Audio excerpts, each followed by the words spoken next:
Eles brigam para poder dizer quem manda mais. Né? Oi, Sara, boa noite. Né? Quem manda mais, quem tem a placa do carro de bronze, do carro oficial, se a placa tem que ser maior que a placa dele, o carro que eu recebo tem que ser mais novo que o dele, mas faz uma esculhambação. Mas acontece o seguinte, em relação ao Supremo Tribunal Federal, tudo isso tomou vulto de uns 20 anos para cá, mas tomou um grande vulto de uns 10, 15 anos para cá, com a nomeação por parte do Lula e depois da Dilma, de vários juízes, vários ministros nomeados por eles, né, ministros vinculados, inclusive, ao PT, como foi o caso do Toffoli, do Lewandowski, da Carmen Lúcia, pessoa que vem de conflito social, né, de direito alternativo, coisa assim. Aí, para você poder fazer, para vocês fazerem um estudo legal disso, vale a pena você pegar e entender uma coisa que foi a corrente que foi embalada nos anos 2005, 2010, do tal do neoconstitucionalismo, ou também chamado de constitucionalismo moderno.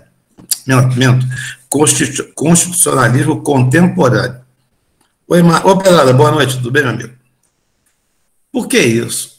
Porque foi se defendendo uma tese, inclusive, quando eu fui defender minha dissertação de mestrado, um dos meus avaliadores, né, as pessoas que fizeram parte da banca que me avaliou, era uma professora já aposentada agora, né, acho que não estava aposentada, eu vou lembrar o nome dela, muito distinta, pessoa muito agradável, e aí, por conta dessa pressão toda que havia sobre esse tal de constitucionalismo contemporâneo, ou neoconstitucionalismo, eu coloquei um capítulo pequeno para falar sobre aquilo. E fiz uma abordagem falando que o direito iria vir, porque eu não era sobre mobilidade urbana, era sobre a questão dos transportes públicos no Rio de Janeiro. E aí eu falei essa questão das pessoas ficarem muitas horas dentro do ônibus, que aquilo, em última instância, era até um ataque a um direito, uma garantia constitucional, né, que é o princípio da dignidade da pessoa humana, porque é indigno a pessoa ficar 5 horas por dia no ônibus, BRT, no trem, no metrô, qualquer transporte. Aí ela agora lembrei, Eduardo chegou também aqui, o nome dela é Rosângela Cavalazzi. Mas uma pessoa de uma... Aí, muito distinta, sabe? Educada. Ela fala assim, mas professor, ela para mim fala assim, será que isso chega a esse ponto? Aí eu, embalado, né, falei para não, professor, porque os estudos hoje mostram para uma nova visão de justiça, então nós estamos encaminhando para o constitucionalismo moderno, ele é como se fosse um grande protetor dos outros ramos do direito, então todos ficam, né, sob a proteção dele e, em última instância, até sob a apreciação e tal. Ela falou assim, olha, mas eu não concordo, não. Ela falou assim, o direito civil é um direito autônomo, importantíssimo. Eu entendo que ele não pode ficar todo ele preso a normas constitucionais. E ela foi conversando comigo, na época, eu estava ligado em defender minha dissertação, eu estava preocupado com outras coisas, eu não embarquei muito na canoa dela, não, porque eu estava de outro mundo, eu estava precisando 2 anos de uma luta danada, poxa, tem que resolver isso agora. E aí, não levei muito assim em consideração o que ela fez, o que ela falou. Depois que passa aquilo, sangue esfria, eu comecei a pensar e comecei a ver, principalmente agora, depois da eleição, não é da eleição, mas da assunção do Temer no poder, e depois a eleição do Jair Bolsonaro, eu comecei a perceber que estava acontecendo essa apropriação de competência por parte do Supremo Tribunal Federal, e ele estava chamando para si para resolver as questões, e ele estava acabando por ingerir nos poderes da República, passando a ficar no lugar deles. Então, o Supremo Tribunal Federal, ele passou a ser um poder que age em nome do Legislativo, usurpa funções do Legislativo, ele age em nome do Executivo, usurpa funções do Executivo e cria uma tremenda hipertrofia.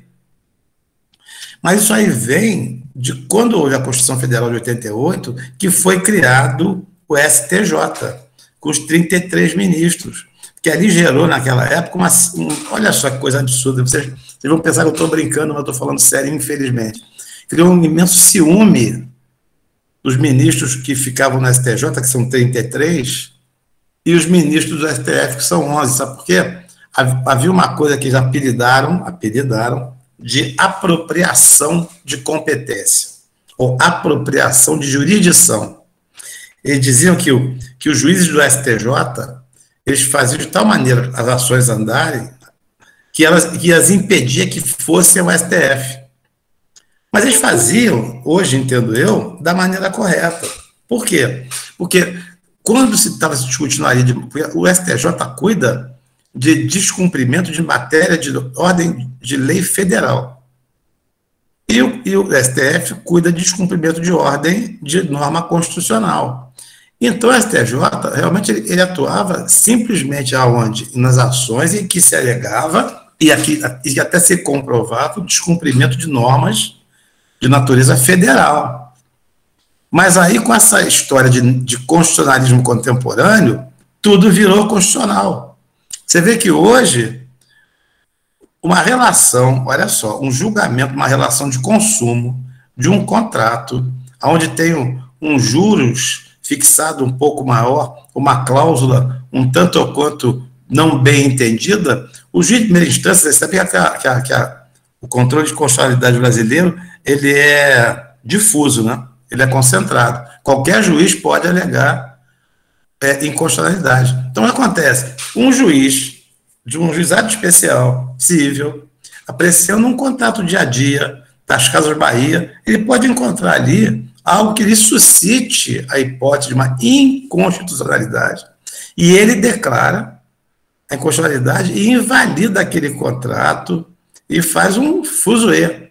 Ora, esse é um grande problema, é o controle de constitucionalidade, não sei se a Cláudia Bloch concorda comigo, já que ela é constitucionalista, eu não sou, com esse controle, porque todo mundo, e hoje a coisa piorou tanto, que todo mundo hoje é constitucionalista, né? Não é só advogado constitucionalista, não é só juiz, não é só promotor, todo mundo é constitucionalista. O guardador jornalista, ele entende de direito constitucional. Não, isso aqui vai de encontro ao meu direito fundamental de ir e vir, não sei o quê. Nós estamos vulgarizando todo o direito, está ficando muito vulgar. E outra coisa, que é uma coisa que vocês podem estudar se tiverem interesse, que também começou nos anos 90, lá pelo Rio Grande do Sul, foi o tal direito alternativo. Foi justamente a porta aberta para uma coisa chamada ativismo judicial, para juiz de direito se arvorar em criar lei, porque ele interpreta a lei de um jeito, aplica do jeito que ele entende que deve ser aplicado, sem ter cargo eletivo. Se ele quer criar lei, ele abandona a função de juiz dele, como fez o Sérgio Moro, pede demissão, se candidata e se elege a algum cargo no legislativo e vai fazer lei. Agora, o espaço dele, desde a Constituição da Revolução Francesa, do Estado tripartite, é outra. Ele não tem voto, ele não tem representatividade popular. Ele foi escolhido por um mecanismo bastante viciado e discutível, né? Tem que ser amigo do rei, a vaga tem que estar ali para o sujeito, tem que dividir pelos estados, tem todo um balé ali de irregularidade. Então, chega no que chega. Então, agora, você vê, cai no colo do STF julgar se vai ter jogo da Copa América ou não no Brasil, né? Aí você vai dizer, poxa, que esculhambação. É, uma esculhambação. Como é que a gente resolve? Bom, a gente só resolve de um jeito, elegendo deputados mais sérios, senadores mais sérios, parlamentares mais sérios, para que eles tenham disposição suficiente para, do alto da sua seriedade, da sua honestidade, da sua dignidade, peitar o Supremo Tribunal Federal. Quer dizer, olha só, o lugar de vocês não é esse. Você vê aí, ó, tem jornalista aí que tá, o cara tá até, acho que tá até paraplégico, tá preso por ordem desse Alexandre de Moraes, sem o promotor ter aberto a boca. Tem deputado federal do Rio de Janeiro, inclusive, com tornozeleira eletrônica em prisão domiciliar no exercício do mandato.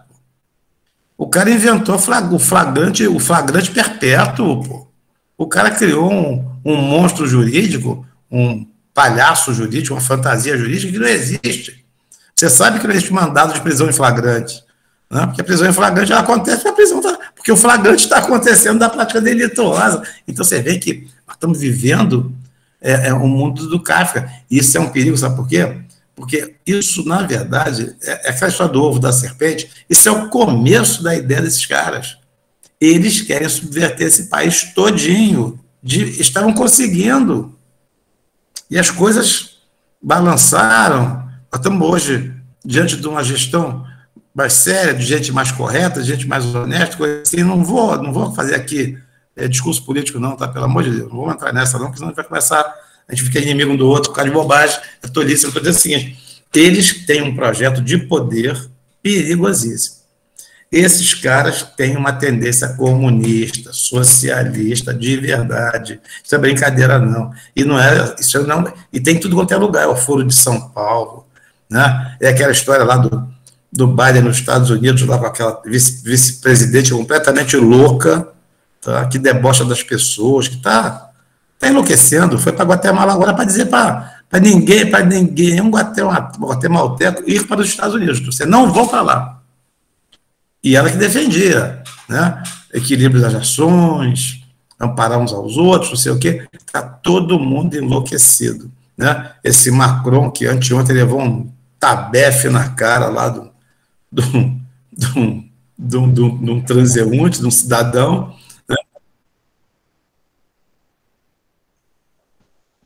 né? Tinha que ter dado com uma mão e tabefe com a outra. Você vê. Agora, o que acontece? Aquele tapa que o Macron levou, aquilo ali pode ter custado a reeleição dele à presidência, porque ele está tão por baixo, ele é um doente, ele é maluco, ele é banqueiro, que vem com esse discurso de esquerdista, pelos pobres, pelos imigrantes. Bom, o cara é banqueiro, o cara é de família de banqueiro, o cara é mega rico, ele quer poder. O que acontece? Ele saiu, disseram para ele, o Dória, o calça apertada aí. Eu estava lendo que lá aquele tapa foi pior do que um soco na cara, né? Exato. Porque, na verdade, o que aconteceu? Algum assessor idiota dele falou assim: o presidente, se aproxima do povo ali para cumprimentar e tal. E ali tinha, no máximo, umas 30 pessoas. Vocês viram bem o lance. Se tem mais gente e dois batem nele, era linchado, pô. O perigo era esse. Então, alguém falou assim, eu vi até um alemão que tem um canal muito legal, o Caio, que morou aqui no Brasil muitos anos, ele falou assim, dar uma de Bolsonaro é perigoso, hein? Porque não é qualquer um que pode chegar perto da população, não, pô. Porque você pode levar um tapa, um soco, um tiro, uma facada, uma coisa assim, porque nós estamos vivendo um momento histórico que os políticos estão muito por baixo, porque eles se colocaram nessa posição. Eles é que fizeram, que assumiram esse papel canalha, de cuidar só da vida deles, pô, né? Se um monte de gente morrendo na rua aí, esse desvio de dinheiro bilionário, por causa da pandemia, nego sumindo com o respirador, golpe em cima de golpe, né? Agora eu vi que o Eduardo Paz amanhã vai almoçar com o Lula e vai querer convencer o Lula a lançar o presidente da OAB aqui federal, carioca, Felipe Santa Cruz, para ser o candidato a governador do estado do Rio de Janeiro. Meu Deus do céu! Onde é que a gente vai parar? Será que esse posto não tem fundo? Pô? Sai o Itzel, entra lá. Agora entra Felipe Santa Cruz. Pô, daqui a pouco quem vai entrar nos olhos? Um momento bem atípico, né, professor? Olha, isso Tony, olha, outra coisa. Vocês, claro, isso é uma coisa oficiosa, mas é verdadeira. A OAB nunca teve uma inadimplência tão alta como ela está tendo agora. Fala-se em mais de 40% de inadimplência de inscrições.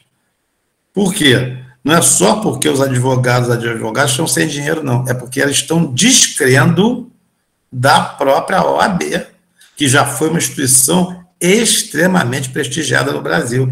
Fez parte de grandes momentos históricos brasileiros e hoje está sendo o que ela é. Virou um partido político de terceira categoria, né? Como o Supremo Tribunal Federal virou outro partido político também. E o advogado está ficando descrente, né, professor? Eu vi uma reportagem que o delegado quebrou a OAB do advogado. E não dá nada. Tu vê a loucura. Nada. Né? Nada. É sinal que a gente não tem... Assim, ninguém respeita o advogado, entendeu? Ninguém só acredita no advogado como precisa. Exatamente. Quando é que há 30 anos atrás você veria alguém desconsiderar um servidor público desconsiderar um advogado? Duvido. Sempre foi um profissional prestigiado, respeitado. Mas tem desonesto, tem pilantra. Qualquer atividade profissional tem. Sim. Tem médico pilantra, tem síndico pilantra, tem professor pilantra, tem tudo. Então acontece. Mas a advocacia, Vocês vão me perdoar. Hoje ela está no fundo do poço, como está falando Cristiano. O advogado, ele não é mais respeitado, porque todo mundo sabe que não acontece nada se desrespeitar um advogado dentro de uma repartição pública, como falou que chama uma delegacia policial, ou dentro do próprio fórum, hein? Que é o pior de tudo. Então, o que acontece? A gente tem que entender que aí vem o caso. Há um momento histórico que a gente tem que tomar atitude. Qual é a atitude? A gente não pode pegar e sair com arma e dar golpe de Estado. Não vamos derrubar o governo, que nem eu falei para você ontem, como derrubar o Pedro II. Não é isso.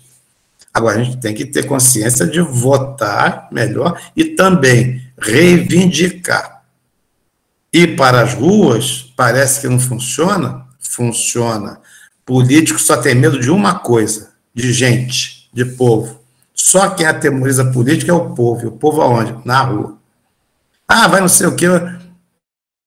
Mas no meu bairro, a associação de moradores quer ser, vamos lá, e vamos juntar daqui, dali, vamos falar, discutir, conversar. Por quê? Porque a mídia, ela esconde tudo, a grande mídia. Né? Hoje eu estava, agora há pouco eu voltei a fazer acupuntura, aí o que acontece? Faço há muitos anos, tinha lá um jornal extra, aí uma tarja vermelha em cima, cheio de coisa vermelha por dentro. Por que o jornal tem a cabeça dele vermelha? Estranho. Comecei a ler. O jornal só fala de doença, de morte, mal do governo, não falam mal da CPI da cloroquina. Isso ninguém fala mal. Do Renan ninguém fala mal, que está aí com aquela, como falou o Leandro, aquela penca de inquérito nas costas do STF e ninguém resolve nada. Né? Não falam mal da Aziz, que já teve a mulher e os irmãos presos com desvio na saúde. Ele só não foi preso porque era governador, por causa de privilégio de foro, na época, mas a mulher foi em cana, né? Que eu acho que agora é deputada, inclusive, estadual. Quer dizer, e está lá, dando uma de santarrão, passando pito nas pessoas, dando bronca, Anísio Yamaguchi, né? Você vê. Então, a ciência está sendo jogada para o lado, o respeito à dignidade. Então, o que acontece? O que vale para nós, que somos pessoas centradas, tranquilas, nós pensamos, a gente pensa o Brasil, a gente se preocupa com o Brasil. Eu falo nós todos aqui. Eu confio tremendamente em vocês, né? Porque os velhos, como eu, não tem muito mais para fazer nesse país, não. Né? Professor? Tem pouco gás. Né? E acontece, vocês têm que pensar o país como um país diferente, por quê? Para os filhos de vocês, para os netos de vocês. Não é só para vocês, também só. Né? É para os que vêm depois. Então, vocês têm que preparar um campo para os que vêm adiante. A minha parte, eu acho que da melhor forma possível eu tentei fazer, do meu jeito de ver o mundo. Né? Aqui acontece, a gente tem que pegar e parar com essa loucura, né? Com essa sangria, um mar de desonestidade, né? Pintando e bordando, mentira a rodo. Todo mundo, você vê uma televisão, você vê cada coisa que te deixa enlouquecido, que parece que eles vivem em outro mundo. Eles relatam um mundo que eu não vejo. Né? É muito interessante. Professor. Fala, Torino. Ô, Torino, tudo bom? Oi, alô. Fala, Torino. Na escuta. Deu uma panezinha lá na máquina do Taurino, ele deve entrar novamente. Bom, enquanto ele não chega, vamos dar uma adiantada, eu estou roubando. A minha internet está caindo muito. Ela está travando, a minha também está demais. Eu só queria fazer um comentário a partir do que o Cristiano falou aí. Eu acho que isso aí é a ponta da corda, porque eu já fui, passei pela triste experiência de ser cliente de um advogado corrupto, que trabalha para as duas partes. Isso. Então, antigamente, né? Patrocínio fiel. Você via corrupção em todas as profissões, mas você tinha esperança de que um juiz, um médico e um advogado fosse diferente. Nunca. Né? Hoje, quando você vê um médico, você abrir a porta, o médico está no WhatsApp, se negando a atender uma pessoa que tem ali risco de morte, às vezes uma criança. Eu vejo, gente, isso. Verdade. E eu já fui cliente de um advogado que vendeu meu direito para outra parte. Então, quando eu sendo aluno de direito, eu percebo isso, eu tenho nojo quando eu vejo essa característica num colega meu de estudo, de sala. Quando eu vejo isso, eu tenho nojo, eu tenho asco. na verdade, porque eu acho que a pessoa está perdendo a humanidade dela. É lamentável, porque ela não diferencia o que tem preço do que tem valor. É uma pessoa que se vende. E eu quero distância desse tipo de profissional. Distância, porque é muito triste, é muito triste. O nosso dever é selecionar. Né? Selecionar ao máximo, né? E porque o que acontece, a gente está falando é o seguinte: denunciar não resolve, né? Você vê que eu já vi casos aí no judiciário. Não, você tem que fazer uma queixa aí no tribunal em relação a esse juiz. Não posso reclamar desse juiz, não, porque depois vão me conhecer e aí eu vou ser perseguido. Falei, não, mas aí você se sentir perseguido, você também briga com os que estão tentando te perseguir. Falei, não, mas acima deles também, eles podem também se reunir para me prejudicar. Então você começou, você teme hoje as instituições, você tem medo delas. Porque você acha que uma coisa que está ruim para a gente pode ficar pior ainda. Mas quanto mais nós abaixarmos a cabeça para isso, pior a situação, as coisas vão ficar, né? Não, é que eu falo, de vez em quando brigar é necessário, né? É essencial, de vez em quando essas brigas podem redundar em coisas não tão boas, não boas para a gente, mas nós estamos fazendo a nossa parte.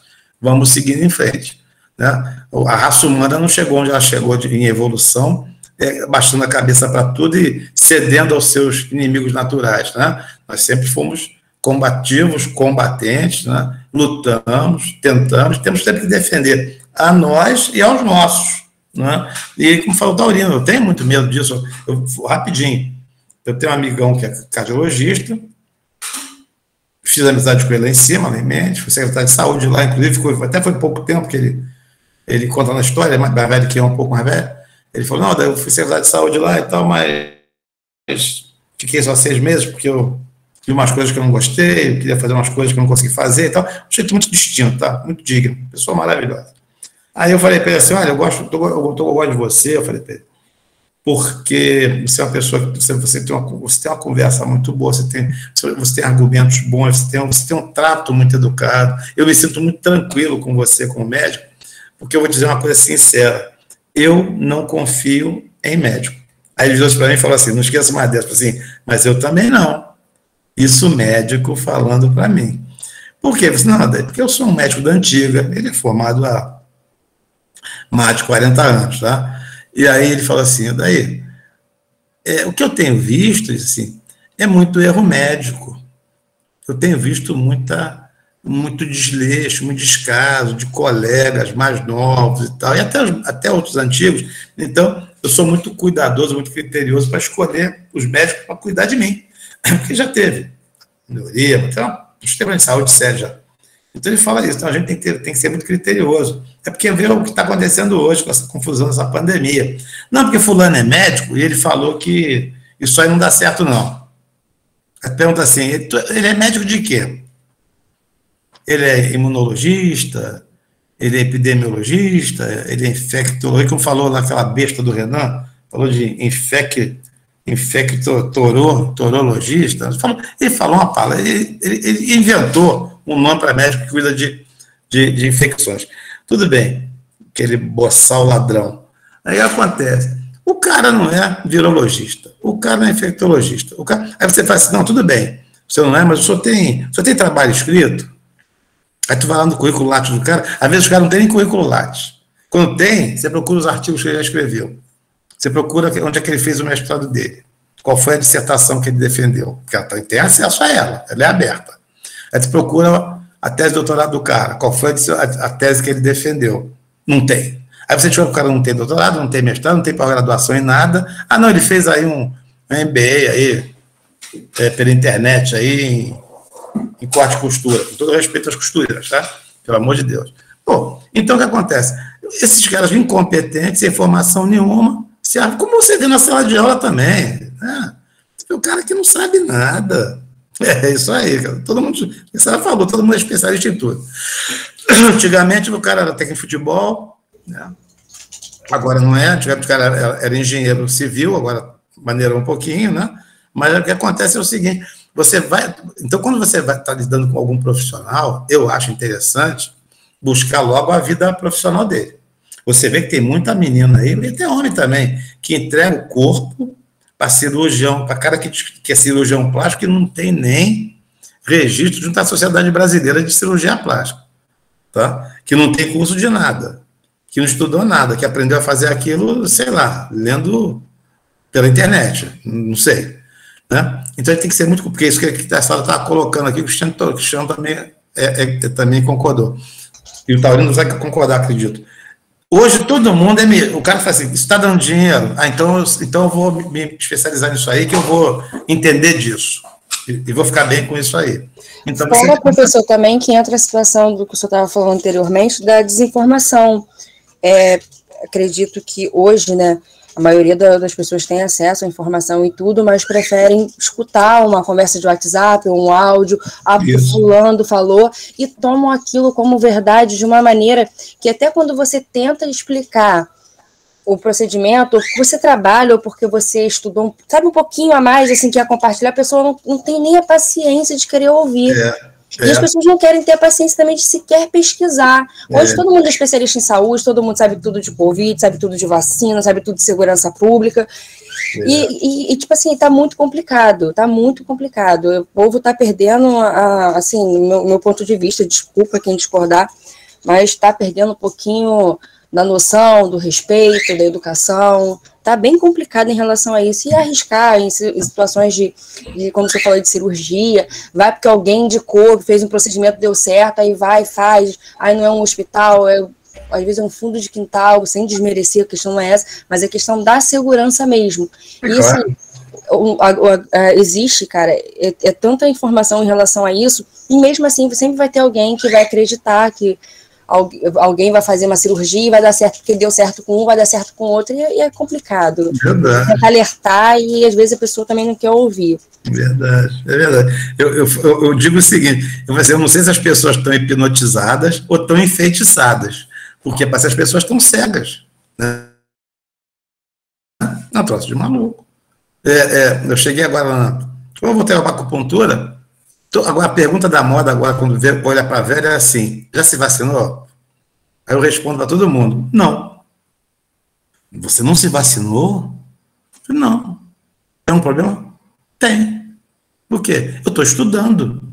Eu estou lendo sobre isso, estou ouvindo gente, estou pegando um monte de gente que tem assim uma carrada de título de curso para poder eu me basear.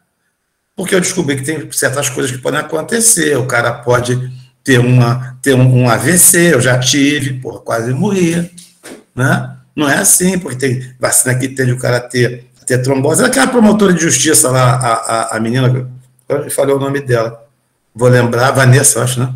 Que faleceu grávida, né? Foi se vacinar, no outro dia teve um AVC e morreu, ela está com acho que 30 anos de idade, né? E aí? Aí proíbe vacinar grávida, né? Proíbe vacinar grávida, mas já aconteceu. Então, acontece. No caso de vocês são... Eu vi um caso, olha só. Estava aqui com um rapaz aqui, uma praça que trabalha como estufador aqui, fui estufar aqui umas coisas aqui. Depois vídeo, tá? Eu falei, não, porque meu filho tem 26 anos, e falando para mim. Ele deu um jeito aí e conseguiu se vacinar. Eu falei assim, mas meu Deus, seu filho é muito jovem. Inclusive, ele também já teve. Ainda mais isso. Agora estão vindo o seguinte, quem já teve a reinfecção, ninguém não tem estatística. Exatamente. Então, você não sabe qual é a probabilidade de reinfecção, porque ninguém ainda estudou isso direito. É tudo muito novo. Você não sabe os efeitos que podem causar nas comorbidades, né? O cara, tá vendo? E o que muito perigoso, trombose, formação de trombo. Trombose mata fácil, pô. Olha o pulmão do cara entupido aí, que ele morre. Olha, você tem uma trombose no membro inferior, no membro inferior. Você pode perder uma perna, pode acontecer de tudo. Então, acontece. Tem que fazer o quê? Bom, primeiro, estamos lendo, estudando. Já viu aí que está saindo agora. Estudo lá nos Estados Unidos, na Europa, que a história, que o negócio veio da China, que já não fala mais que veio de morcego, não foi sopa de morcego, não. Já fala o seguinte, aquilo ali foi infectado, mas infectado, o morcego não pode passar direto para o ser humano, tem que ter um intermediário, aí você começa a ver mesmo, virologista, infectologista, né? Isso aí, na verdade. Então, acontece, você tem que ser cuidadoso, você tem que ser criterioso, né? E as pessoas desesperadas. Se de repente abrir uma portinha lá, estão vacinando ali, quem quiser se vacinar pode se vacinar, porque no Brasil vai acabar sobrando vacina, ninguém se preocupa com o que aconteceu nas reações, ninguém se preocupa se a infecção existe ou não, qual é a probabilidade de existir, que é baixíssima, se é que existe, né? Que você fica lá meses com os anticorpos no corpo, você fica bom, tem uma parte de coisa, né? Então, o que acontece? Vocês fazem, a gente faz, a gente tem mania de ler, de ouvir gente que a gente confia, né? Então, eu não vou ouvir ortopedista dando pitaco em virologia, pô. Ortopedista que nunca foi ortopedista, que virou político, não é senador, o cara é ortopedista que não sabe nem falar. Ele se formou mais de 40 anos atrás, acho que ele nunca cuidou de um pé quebrado, pô. Como o Mandetta também. Então, acontece, aí o cara chega lá, fala um monte de coisa, não, porque ele é médico, cara, é igual advogado. Não, chega o advogado, você pergunta uma coisa de direito criminal, ele responde. Aí pergunta um negócio para direito civil, ele responde. Aí pergunta direito tributário, ele responde também. Realmente, advogado é sempre assim, sabem de tudo. Nossa turma, não, né? Meu Deus do céu, cuidado com esse advogado, rapaz.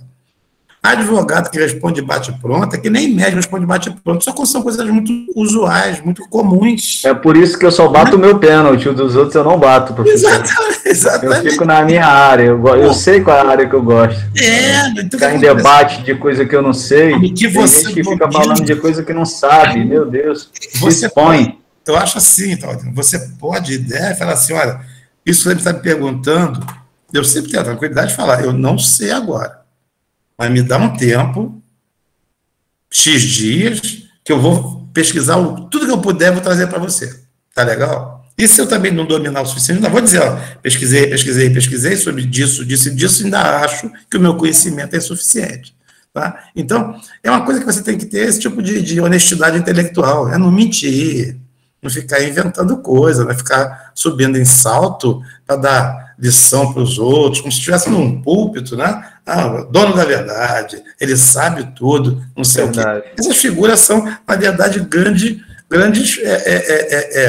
falastrões. Professor, alguém falou aí de efeito colateral. Eu queria só fazer uma pontuação. Efeito colateral é diferente de reação. Isso. Tá? Isso. Efeito colateral é uma propriedade do remédio. Vou dar um exemplo. Alguém outro dia questionou sobre cloroquina comigo. Eu tomei cloroquina, eu fui fuzileiro naval. Tá, por causa da malária. Então eu tomei no curso que eu fiz, o mato e tudo, né? Para quem vai para a Amazônia, para quem vai para Mato Grosso, todo mundo toma. Então dá arritmia, dá. Eu sei porque eu senti. Tá? Então aí alguém falou sobre a questão da bula, né? Que estava sendo a briga aí na CPI aí por causa da bula, que ia mudar a bula, não ia. Aí um amigo veio e comentou comigo sobre a questão da bula. Eu perguntei para ele, rapaz, ivermectina é um vermífugo. Isso. Certo? Então você deveria descredenciar todos os médicos, pedir a licença de todos eles e descredenciar, porque eles estão receitando. Agora você já ouviu falar de, eu até comentei, Deca Durabolin, porque ele era esse camarada marombado, né? Isso. Falei, cara, você conhece Deca Durabolin, né? Colega de academia já deve ter tomado, ele sei. Falei, para que serve o Deca Durabolin?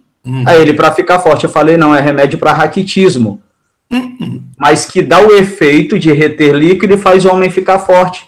Quando, a pessoa que malha, tá vendo? Então ele serve para uma coisa, mas também tem efeito para outra. Então, o que você está falando, você não tem dimensão do que você está falando. Né? Professor. Fala, Márcio.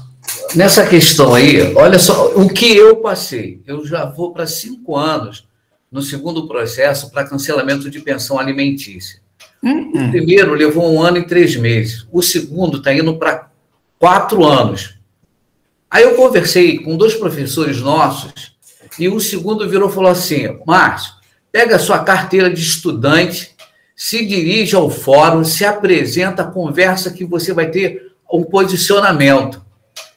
Eu fiz isso, fui para o fórum, peguei a minha carteira, cheguei lá, apresentei, conversei, tive total atenção de 3 funcionários. Eles me explicaram o que eu tinha que fazer. Quando eles viram a data, eu levei, acharam que isso do segundo processo. Aí o que aconteceu? Os 3 funcionários me explicaram: traz o seu advogado aqui, para ele conversar com o secretário de um juiz, você sai com isso resolvido. Mas você, quando chegar aqui, como você é estudante, você não deixa, aí apontou para a pessoa, tomar a frente. O seu advogado para ir direto falar com o secretário.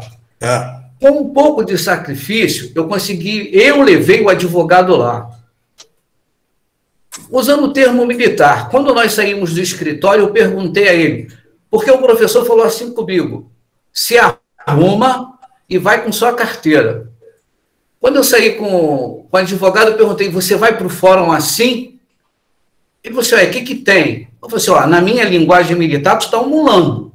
Tem que ir bem trajado. Aí ele: não, é para... Apresentável. Não tem problema não. Eu falei: beleza.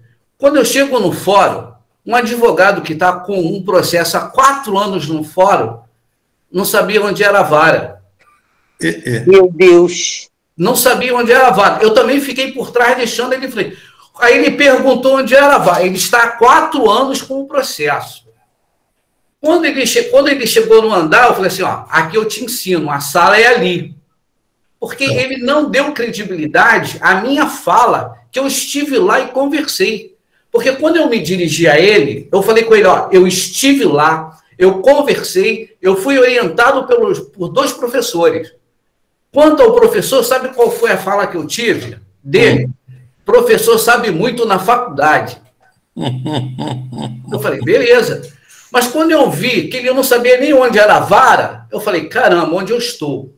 Professor, por incrível que pareça, quando ele entrou para conversar, para se identificar, qual foi a pessoa que ele se dirigiu?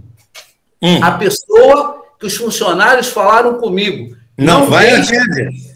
Oi? Não falar com aquele ali. Não fala com aquele ali. E foi a pessoa com quem ele falou, aí virou e falou assim para mim: tá vendo? Não te falei que aqui a gente não resolve nada? Professor, fiquei quieto, mas vim me mordendo. Vim me mordendo. E ela me deu 2 caminhos a fazer. Eu vou trilhar o segundo caminho e já trilhei um outro. Eu liguei para a defesa do consumidor, para o deputado lá em São Paulo. O Russomano? Russomano. Mas aí, como é São Paulo, é outro mundo, não sei. Não, mas acontece que no momento que eu liguei, estava em foco o médico, o falso médico. Aí ele me pediu que eu fizesse um histórico, né, se possível com nomes, e mandasse para ele que, a princípio, a equipe, ela faz assim, ela separa e apresenta para ele. A equipe se interessa em determinados assuntos e apresenta para ele. Se ele se interessar, ele vai. Ou envia alguém. Porque, meu Deus, mas que loucura. No total, juntando os 2 processos, já está em 5 anos. E ele culpa os juízes que não querem trabalhar.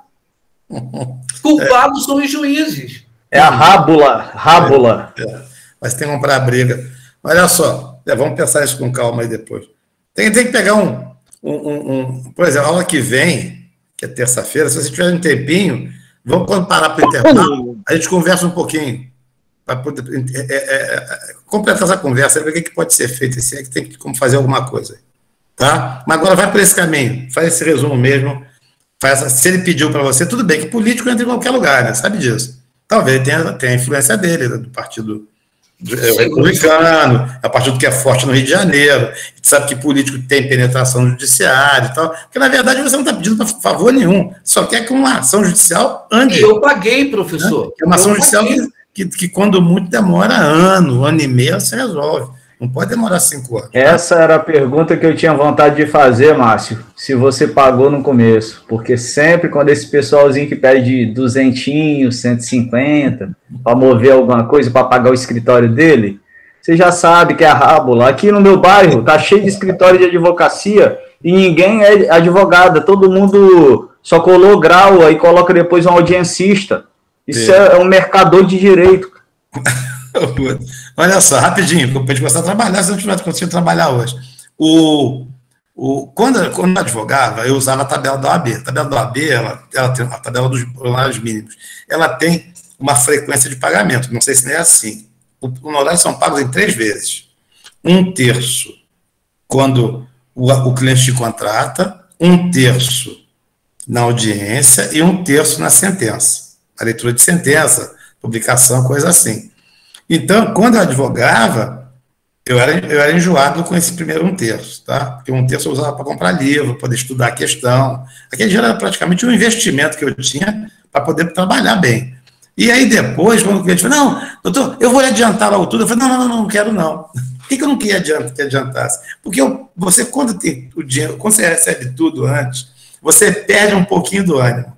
Sabe? Você fica assim, já recebi, vou fazer outras coisas, vou trabalhar. Então, você até inconscientemente perde gás. Então, quando você tem igual o cachorro que se amarra a salsicha na frente dele, né? Quando a gente vê o dinheiro à frente, a gente corre para pegar mais, é mais estimulante. Então, eu sempre gostei de trabalhar com esses valores acontecendo em fase, que me estimulavam a trabalhar mais. Entendeu? Porque senão a gente fica meio largadinho. Mas tranquilo. Então, olha só, se vocês quiserem depois, terça-feira, ou até no dia das provas, tem um dia de aula de bobeira, assim, a gente vai ter atividade nenhuma, quem quiser entrar para bater um bate-papo, mas vamos tocar nossa matéria aqui para não ficar tomando tempo de vocês aqui, tá bom?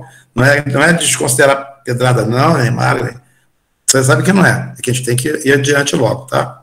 Eu publiquei para vocês ontem, eu postei as 2 últimas aulas. Acabou já, todo o programa está publicado, só que se vocês pararem para ver, tem aula lá de 10 páginas. Quer dizer, tem assunto grande, né? Tem assunto grande. Tem que desesperar. Tem assunto grande ali. Então, eu quero chegar ao final, porque por causa da avaliação de vocês, mas, de qualquer maneira, terça-feira que vem, a partir das 8h20 da noite, acabou a aula, estou à disposição. Quinta-feira, posso até entrar um pouquinho mais aí, e depois essa aula que a gente vai ficar uma aula só de tirar dúvida, eu estou à vontade para vocês aí, para a gente ficar conversando, tá legal? Vamos agora só dar uma puxadinha na matéria para não me atrapalhar muito, tá bom? Vamos ver lá. Unidade 22, não é isso? Direitos reais de garantia. Eu falei para vocês que a gente ia tratar disso hoje, ou seja, quais são os direitos reais de garantia? Penhor, hipoteca e anticrédito. O que é um direito real de garantia? Então, vamos pegar o conceito aqui, ó. Direito real de garantia é aquele que determina que o patrimônio da pessoa responde por suas obrigações. E isso é uma máxima da responsabilidade civil. Sempre nosso patrimônio responde por qualquer obrigação por nós assumida, né? Pelos débitos, assumidos voluntariamente ou por força da lei, porque tem situações que a lei nos impõe dívidas, débitos fiscais, débitos de natureza alimentar, como esse caso que estava Pedrada citando, por exemplo, e por aí vai. Então, assumidos voluntariamente ou por força da lei, respondem aos bens do devedor. Tudo bem, bem em sentido genérico, todos os ativos que fossem titular. Tudo que você tiver, responde.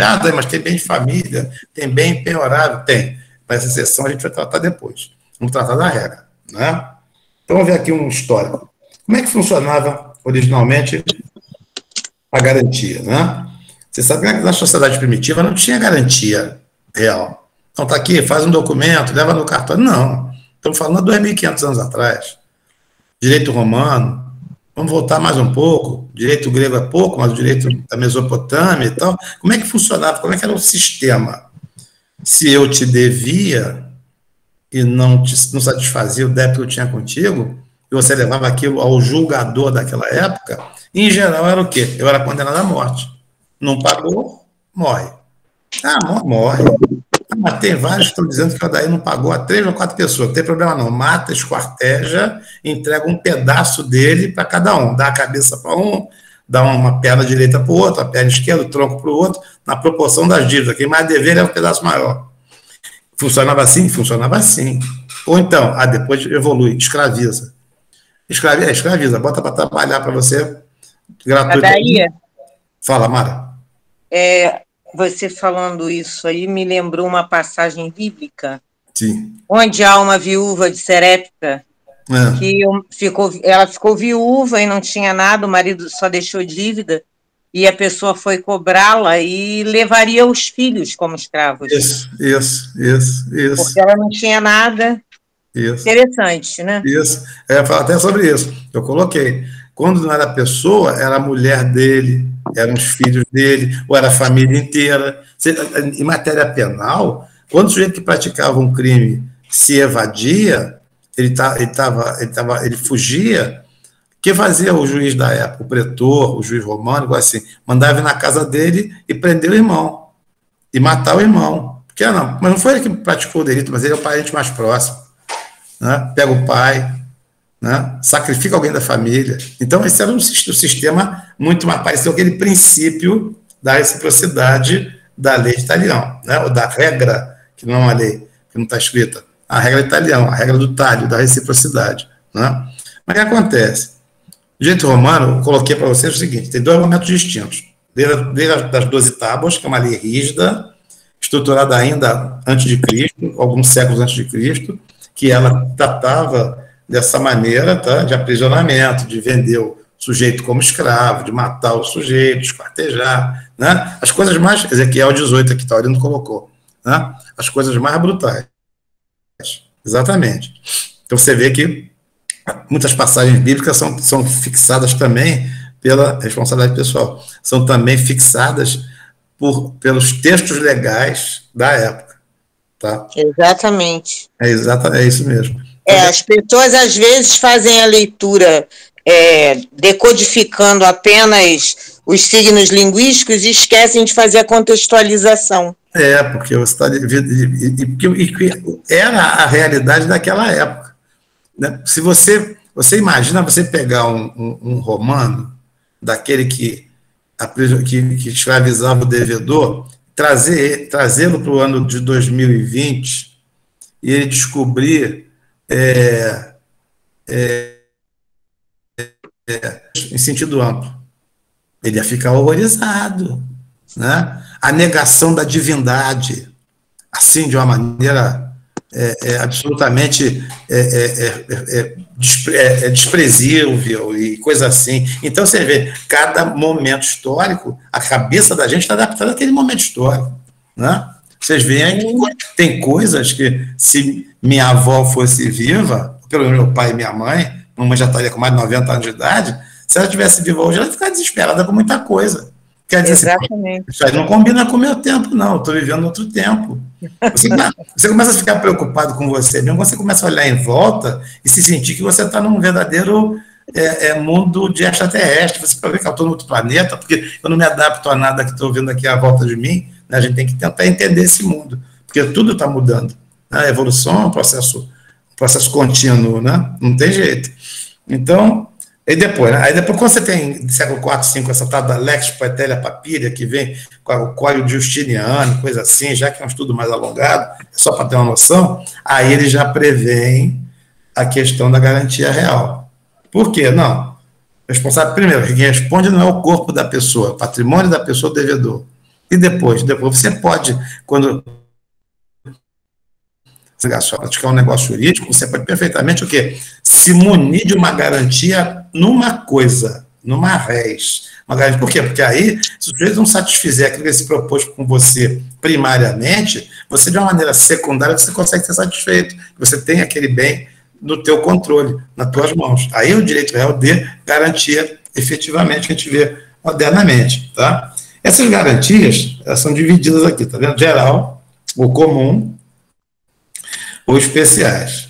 A geral ou comum é aquela que todos têm em relação a todas as dívidas. Eu dei 3 exemplos aqui, que é a penhora, o sequestro e o arresto, que são medidas constritivas de natureza civil, que vocês encontram no Código Civil e no Código de Processo Civil, que falam sobre o quê? Bom, se eu sou teu devedor, sou inadimplente, você promove uma ação para cobrar o que eu te devo, você pode pedir no curso da ação, ou até o final da ação, se a sentença for em teu favor e não for satisfeita voluntariamente por mim, você pedir para o juiz para o quê? Para que ele reserve, separe uma parte do meu patrimônio para satisfazer a futuro. Normalmente é porque não houve ainda um momento de satisfação daquela decisão. Para que ele reserve logo aquilo ali, para quê? Porque se porventura você ganha a ação, você já lança a mão daquele bem reservado para garantir o valor que eu te devo, garantir a dívida que eu tenho com você. Isso é a penhora. O sequestro já é uma medida constritiva mais dura. Sequestrar é ir até um local e apanhar patrimônio, pegar patrimônio do devedor e recolher aquele patrimônio devedor para também levá-lo à venda para satisfazer a dívida que ele tem para com a pessoa do credor. E o arresto é quando você não consegue, ir até a pessoa para pegar o bem dela, porque é um caminhar. Você não consegue penhorar, você não localiza. Você vai atrás da pessoa para localizar, você a encontra, mas não consegue bem para ser tomado. Ou então você vai atrás daquela pessoa, não consegue encontrá-la, porque ela está se furtando a você encontrá-la normalmente, e aí você faz o quê? Você vai, sem que ela autorize, eu saiba, eu posso defender, você vai no patrimônio dela e retira de maneira, com exercício legal da força, aquele bem do patrimônio dela para entregar ao juiz para que ele possa administrar aquilo, entregando depois ao devedor, ao credor, para ser vendido e satisfazer o que é devido. Então, essa é uma gradação. Penhora, sequestro e arresto, tá? Que são medidas constritivas processuais tomadas por ordem judicial e cumpridas, em geral, com um tal de oficial de justiça aí, que é o corvo do Poder Judiciário, né? Ou especiais, né? Especiais são aquelas do privilégio. Você, daí deve a tantas pessoas. Não, você vai receber primeiro. Por quê? Não, porque você tem uma garantia real, você tem um penhor. Você tem uma hipoteca. Você tem um crédito privilegiado, você vai estudar lá a falência, né? Créditos fiscais não satisfeitos, créditos trabalhistas não satisfeitos, créditos com garantias reais, depois créditos só com documentos, que são os credores quilografados, ou garantias fidejussórias, documentais, e coisa assim. Então, aí você tem uma preferência. Então, é geral ou especial. Geral porque todos podem lançar a mão. Especial porque tem uma ordem para você poder tratar cada credor de forma diferente. Depois, quanto à espécie, pode ser pessoal ou fidejussória. Fidez é confiança, né? Fidelidade, não é isso? Confiança. Então, fidez ou fidejussória é aquilo que, quando uma pessoa empenha o nome dela, nos garantindo. Então, eu vou alugar a casa, e aí o locador fala assim, daí eu quero uma garantia, eu quero que haja uma pessoa que diga para mim que se você não pagar, ela paga no teu lugar. Aí eu convido você, e você enlouquecidamente aceita ser meu fiador, e vai segurar mais adiante aquele brutal pepino, né, que vou deixar para você. Cuidado com esse negócio de... aquela coisa de família, de amigo e tal. Sejam muito cuidadosos com garantias pessoais, porque no final você perde a amizade, você perde o dinheiro. Então tem horas que você tem que ser muito cuidadoso, até certo ponto frio, para só dar essas garantias que são muito arriscadas para pessoas que realmente façam jus. Não é que as pessoas... não quer dizer 100% garantido que vai pagar. Não existe 100% de garantia que uma pessoa vai pagar, porque a vida é diferente, ela muda de um dia para o outro, acontece uma infelicidade qualquer, mas ela tem que ser aquela pessoa que você sabe que, em condições normais do dia a dia, ela vai ser honrada, ela vai ter dignidade. Se der errado adiante, aí não tem jeito, você paga para ela, por ela, dá um jeito, ajuda, porque aí vem aquela parte da fraternidade, que aquilo é para um amigo, é para uma amiga. Então, se uma pessoa que merece, tem problema, por que a gente não vai poder, se tivermos disponibilidade para isso, auxiliar aquela pessoa, entendeu? Eu tenho casos assim, né, de empenhar meu nome com pessoas que eu conhecia há pouco que nunca me deram problema, tá? E empenhar com o nome com pessoas que pensei que conhecesse bem e me deram um catatal de problema. Então, a vida é assim mesmo. A gente também não pode tratar os honestos pelos desonestos, né? Então, vamos sempre viver com critério esse tipo de confiança no próximo, no ser humano, tá bom? E a real é essa que eu falei para você, que tem uma garantia nas tuas mãos, que assegura que você haverá aquele crédito se eu satisfizer voluntariamente ou não. Por quê? Porque tem um bem imóvel dado em penhor, porque tem um bem imóvel que foi entregue em hipoteca, que tem a renda sobre imóveis que foi entregue no Anticrez, tá? Que eu já falei que a gente vai estudar só por questões de concurso público. Depois, o penhor e a hipoteca Anticrez são de origem romana, tá? A fidúcia, pignos, hipoteca, né? Também hipoteca vem do grego. Depois, no latim, se transforma em cavalo, daí o termo hipódromo, coisa assim, porque, na verdade, o romano foi muito conveniente e se apropriou de muita coisa, inclusive do vocabulário grego, tá? Você vê que até os deuses romanos foram os deuses gregos rebatizados, tá? Eles eram práticos. Por isso que eles foram tão longe, tá? Ficaram tão poderosos. Então, a hipoteca, em grego, significa oferecer algo em troca, quer dizer, você me entrega alguma coisa e eu, para garantir que vou te devolver aquela coisa que você, no caso, pode ser dinheiro, pode ser uma coisa qualquer, eu te entrego alguma coisa e garante que o preço daquele bem, que se você, por acaso, tiver restituído aquele bem de minha parte para você, você tem um mecanismo já nas tuas mãos de se satisfazer, mesmo que eu não faça isso voluntariamente. Você tem aquele bem que lastreia a garantia do teu crédito, tá bom? Aí depois,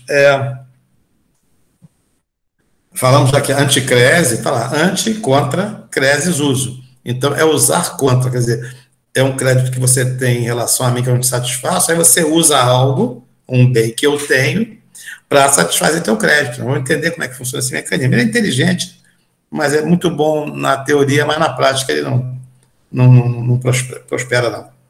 Depois, requisitos de validade da garantia. Então, você tem 3 requisitos: subjetivo, objetivo e formal. Subjetivo é o requisito de quê? Do subjecto, do sujeito. Quem é esse sujeito que pode exigir ou dar garantias? O objetivo, o que pode ser objeto. E formal, qual é o tipo de título que nós vamos criar para podermos dar corpo, dar substância, dar legalidade para aquele negócio celebrado ali. Né? Então, vamos lá. Requisito subjetivo. A garantia real é um começo de exposição. Porque vejam só, quais são os poderes da propriedade? Usar, fruir e dispor. Quando você entrega um bem do teu patrimônio, você entrega lá, você deve estar num telefone celular ou num computador. Então, você pega esse equipamento que você está utilizando agora e entrega para alguém em garantia do empréstimo. Tem que ficar com essa pessoa, penhor. Vamos ver isso depois no próximo capítulo. Né? O que acontece? Não é um início de disposição, porque você não está... Ele não está ainda alienado, ele não foi alienado definitivamente do patrimônio, mas ele já está temporariamente fora da tua esfera de controle patrimonial. Não é isso? Temporário por quê? Porque depois que você satisfizer aquela dívida, aquele bem volta para você. Mas já existe um início de alienação. É isso que diz a doutrina. Né? Então, está lá, garantia real é um começo de disposição. Então, a lei requer, além da capacidade civil genérica, né, que é do artigo 104 lá, agente capaz, né, ou com a capacidade suprida pela representação ou pela assistência, é isso? Também é especial para alienar. Então, não é só a capacidade civil que todos têm que ter para realizar negócios jurídicos. Tem que ter a especial para alienar, porque aquele bem pode ser alienado. Nesse caso, desculpe, ainda como sujeito, você poderá alienar aquele bem? Não é? Então, vamos lá. Então, há de ser proprietário do bem. Você não pode alienar um bem que é da tua propriedade. Não é certo? É certo. Salvo se um terceiro entregar um bem da propriedade dele como garantia de uma dívida tua. Exemplo. Você quer haver, eu quero haver uma quantia emprestada. Aí quem vai emprestar aquela quantia diz assim, daí tem que ter, eu quero uma garantia. Mas eu não sei, eu tenho um automóvel. Não, automóvel eu não quero, eu quero uma garantia real imóvel, eu quero um bem imóvel. Então tá bom, eu tenho um apartamento. Tudo bem. Agora eu falo assim, eu não tenho nada. Imóvel. Aí ele fala assim, se você não tem imóvel, sem chance. Aí eu explico para você essa história. Aí você fala assim, poxa, daí, eu tenho 2 imóveis, e para você, está uma situação difícil, tal, eu me ofereço a entregar o meu imóvel, um imóvel meu, e você pode entregar o único imóvel também, porque você abre mão de bem de família, por conta da própria lei diz isso. E você fala assim, eu entrego o meu imóvel em garantia hipotecária da dívida que você vai contrair. Isso é possível, porque você participa do negócio, né? Você também é parte do negócio, e você cede aquele bem hipoteca garantindo o quê? A dívida de outra pessoa. Isso é possível, não está lá. Então, há de ser proprietário do bem próprio ou terceiro. Então, eu não sou proprietário, mas você é proprietário, Então, você que cede o bem. Tá? Porque você, por livre, espontânea vontade, pelo teu livre-arbítrio, você resolveu fazer essa entrega, né? Entregar esse bem em garantia hipotecária. Coisa altissimamente arriscada. Tá? Tendo a livre disposição da coisa. Então, porque eu dei um exemplo aqui, o seguinte, artigo 1691 do Código Civil. Bem de menor sob tutela. Por exemplo, o menor, ele está sob o poder familiar natural dos pais. Na ausência dos pais, pode surgir o quê? Que você vai estudar ano que vem direito de família, semestre que vem direito de família. A figura do tutor. O tutor é aquele que recebe o poder familiar por uma determinação judicial. Tá? Não é uma determinação, é uma outorga, porque a pessoa se candidata. Né? O tutor não é arbitrariamente apontado, você vai ser tutor, não. A pessoa se oferece para ser tutor daquele menor, que não há ninguém detendo o poder familiar dele, para cuidar dele, né, para educá-lo, para alimentá-lo, para abrigá-lo. E o que acontece? Se ele vier com patrimônio, o tutor vai gerenciar esse patrimônio, mas esse patrimônio do menor tutelado, ele é inalienável, não pode ser objeto de negócio, em hipótese alguma. Então, esse bem não pode ser o quê? Esse tutor não pode alienar o bem do menor, que é o sujeito, né? Porque quem vai dar a hipoteca vai ser o menor, representado pelo tutor, mas não pode ser feito por quê? Porque a lei veda expressamente isso. Torna inalienável, e ser inalienável, consequentemente, também é impenhorável, não pode ser oferecido como garantia também. Tá? Adair, pronto. Digamos que esse menor ele venha a herdar uma mansão que tenha um valor altíssimo e, por isso, tenha impostos altíssimos e não tenha um outro bem que possa fazer a manutenção dessa mansão em termos de IPTU, de manutenção comum. Tá. E aí, como é que faz? Como é que o tutor se vira com isso? Aí ele vai ter que submeter essa situação ao juiz, e o juiz lá da vara orfanológica, lá da vara de família, do órfão sucessões, alguma coisa assim, no caso, ele vai determinar o quê? Ele vai conceder que seja feita a venda desse bem, a venda ou a locação, vai ser o que melhor for acomodado e solicitado. E vai determinar... É o melhor interesse da criança. Exato. E aí vai determinar que aqueles valores sejam, ou da venda ou da locação, seja sempre depositado à disposição do juízo, e que a pessoa, cada vez que precisar sacar de valor para manutenção, então, ela apresenta para o juiz prestação de conta, um rol, né, dos gastos que ela vai ter, ou então ele adianta e depois a pessoa o tutor é obrigado a prestar conta do que gastou e vai fazer a manutenção rotineira. Tudo assim, judicialmente, né? Isso, um sistema contabilizado mesmo, que gastou, com comprovação, o porquê que vai precisar para gastar com o quê, quando o juiz entrega antecipadamente, porque já há débitos, coisas assim, e depois é para manutenção mensal usual. O juiz vai liberando todo mês um certo valor para aquele menor, por conta da venda do bem ou por conta da locação do bem. Né? Entendi. Aí você mantém o bem. Funciona assim, exatamente. Entendi. É porque, na verdade, não é uma inalienabilidade absoluta. É o tutor que não pode alienar. Né? Entendi. Mas o juiz pode autorizar, pode determinar. Se for necessário, né? Exatamente. Então, também é um terreno se pisa com muito cuidado também. E os juízes também são muito cuidadosos. Então, bem na relação inalienáveis, outorga do cônjuge, também tem isso. Você é um sujeito casado que quer dar um bem em garantia real e hipoteca. Bem imóvel, para poder oferecer o bem garantia hipotecária, tem que ter a vênia do cônjuge. Então, tem que ter a outorga uxória, que uxo em grego é mulher, né? Em grego não, é latim. Uxo, ou então a vênia marital, outorga marital. Quer dizer, um tem que concordar com o outro, salvo naquela separação absoluta de bens, que aí não tem um que opinar, que autorizar, que concordar com a oferta de garantia real pelo outro, porque o bem não é dele.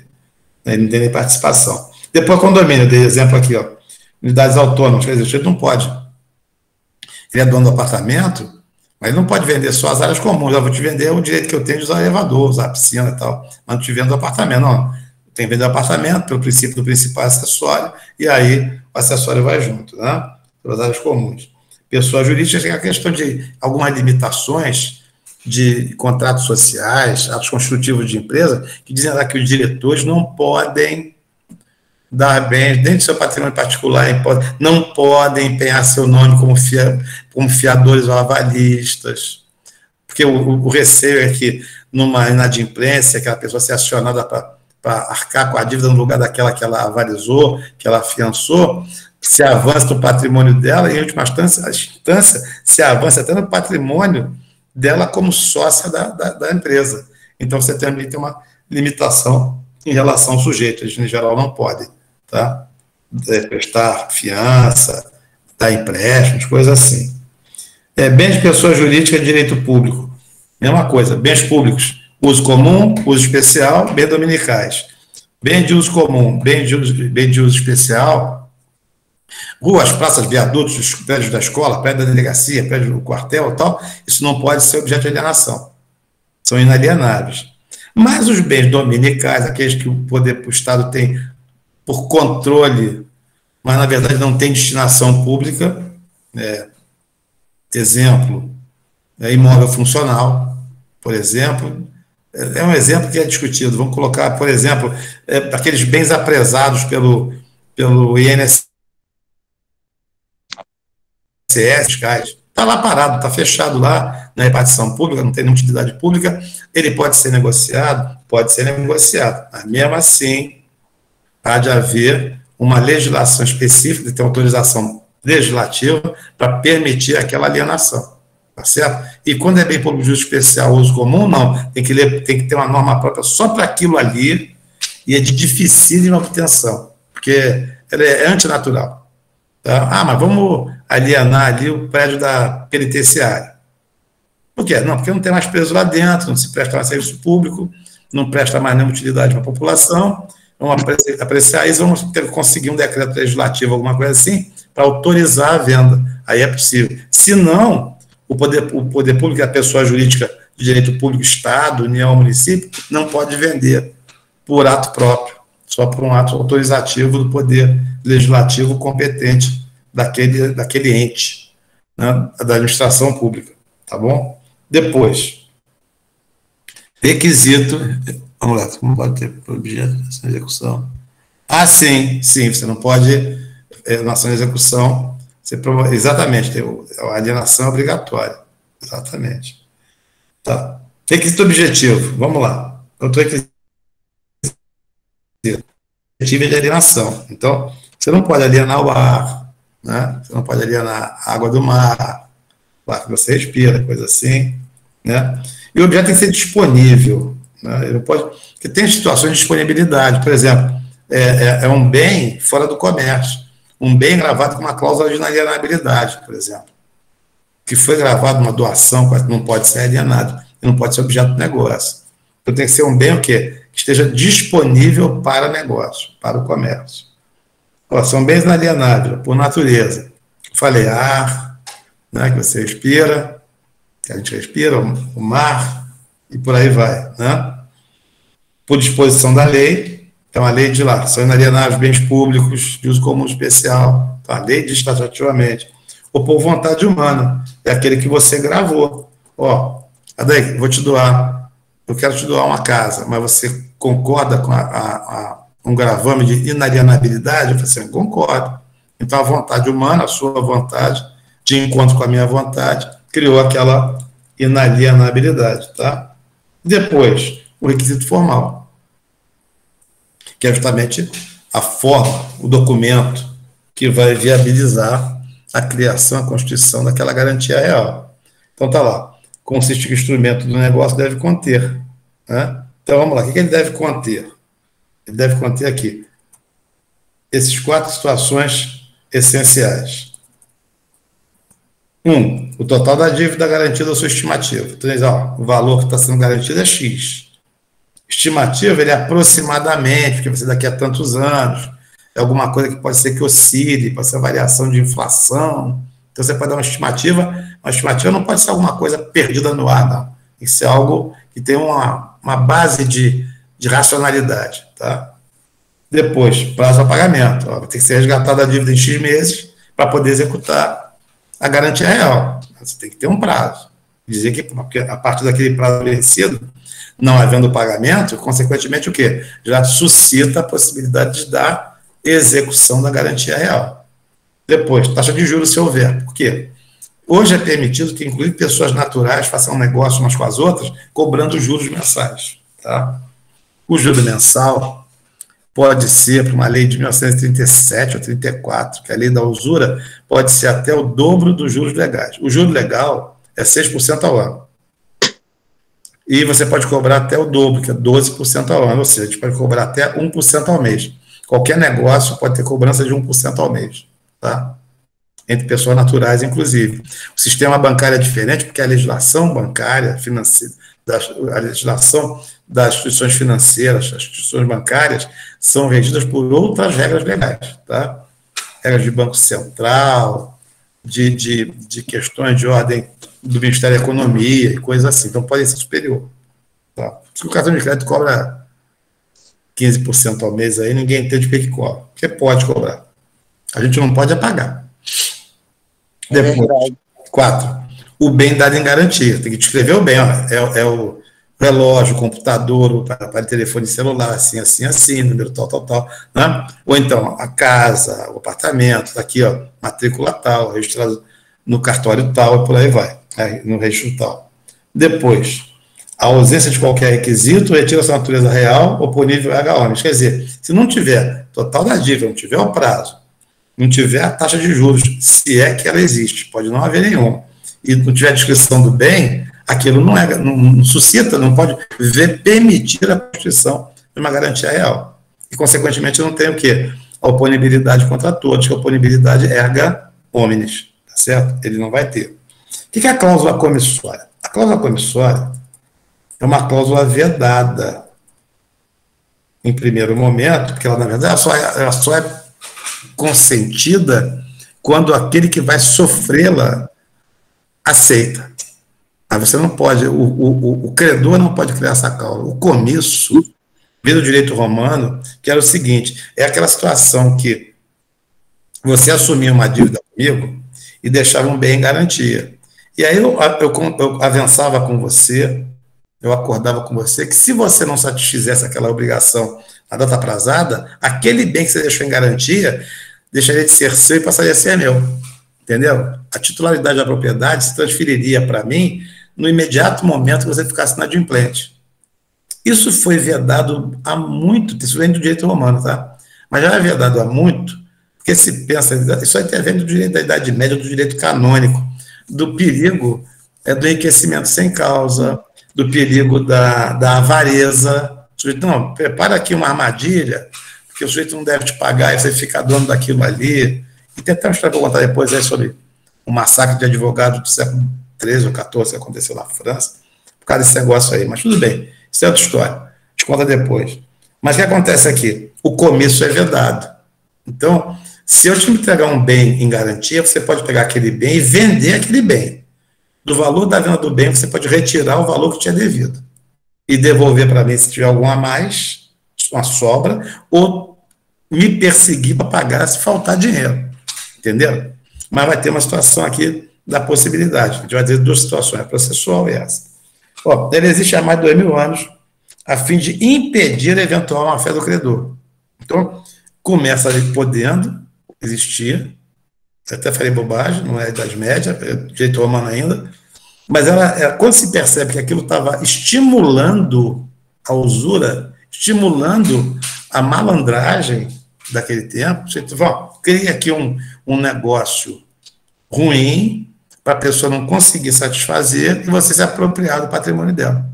E aí foi vedado isso. E essa vedação passou pelos séculos, como um mecanismo inibitório de avareza, de um comportamento injusto, imoral, canalha, né? Coisa assim. Então, é a vedação da cláusula que permite ao credor se apropriar do bem dado em garantia.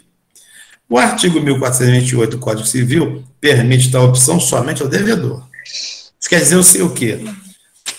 Estou te devendo. Te entreguei o computador em garantia de penhor. Não vou conseguir te pagar. Eu procuro você e falo assim, olha só, não tem como te pagar, eu sou o devedor. Eu quero te propor o seguinte, você quer aceitar o bem que eu dei em garantia de penhor como pagamento do que eu te devo? Claro, pode ter compensação, se custar mais, avaliar, você me devolve, se for um valor menor, eu te pago a diferença, e aí você concorda. Mas o que aconteceu? Isso partiu de uma proposta minha, numa livre negociação, não foi uma imposição contratual, entendeu? Inclusive, ela constar também, não, fica desde já o devedor autorizando, essa cláusula, em princípio, é letra morta, porque ela pode ter sido sob coação, né? Pode ser feita sob uma situação forçada, então tem que ser um ato espontâneo, demonstrado ao final do negócio. Aí sim, aí pode acontecer o comício, mas o comício consentido pelo devedor ao credor. Vencimento. Você tem o vencimento normal e o vencimento antecipado, tá? O que é a garantia real? É sempre uma obrigação acessória, ela vem presa a um outro negócio. Você me emprestou um dinheiro, uma quantia, contrato de mútuo, né? E eu te entreguei a garantia real. Então, ela sempre vem adrede, ela sempre vem presa à obrigação principal, que é a obrigação acessória, né? Isso é a primeira regra. E depois, que o vencimento normal, ela vencer junto com a dívida que eu não te pago, e o pagamento era hoje, dia 10 de junho, meia-noite agora, virou dia 11 de junho, já houve o quê? Já houve o vencimento da garantia real. Quer dizer, você já pode executar a garantia real. A parte da dívida, do vencimento antecipado, eu nem comentei com a turma da manhã também, porque acabou exatamente aqui. Que caso eu não sei. Aí eu vou parar com vocês também aqui, que também é o assunto que resta, a gente explica em 10, 15 minutos, tá? E aí, na terça-feira que vem, a gente dá seguimento a isso. Tá legal? Porque são mais de 10 horas e a gente vai. E aí, os papos, que tiver alguma conversa para a gente bater um papinho, aí terça-feira, se for o caso, se vocês quiserem, a gente fica um pouquinho depois no intervalo, ou então combinar, quinta-feira, depois da aula, que hoje eu estou meio atrapalhado. Estou fazendo as coisas aqui em casa ainda, botar eles para fora e tal, passar o lixeiro aí, vai ter que fazer umas coisinhas. Mas está tudo tranquilo, tá? Qualquer dúvida que vocês tiverem, anota aí, para a gente tirar no próximo encontro, tá bom? Tá bom. Tá, então, bom fim de semana para vocês. Para você também, Eden. A gente vai se vendo aí, tá? Leandro, um abração, Renan, um abração. Até semana que vem. Até terça-feira também. Tchau, Marlon. Valeu, professor. Até semana que vem. Obrigado. Bom final de semana. Tá bom, Cristiano. Para você também. Bom fim de semana. Leandro, também um abraço. Bom fim de semana. Pedrada também, um abraço. Depois a gente conversa com calma, tá, Pedrada? Foi mais.